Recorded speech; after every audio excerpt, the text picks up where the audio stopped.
విస్తరి ముందేసి పస్తులు పెట్టావే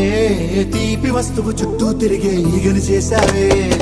చీచి సిగ్గలేని మొగుడు కారండాయ్ గుయ్ గుయ్ గుయ్ గుయ్ అంటూ మీదికి రాకుండా గంపెడి పిల్లలతో ఇంటిని నింపావే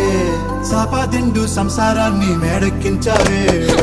ఇరుగు పొరుగు ముందు సరసాలు తండా పొరకెట్టి పడుకోరే కుక్కలాగా మీ వాళ్ళు ఏం చేస్తాం ఎక్కేస్తాం ఇట్టాగే డాబాలు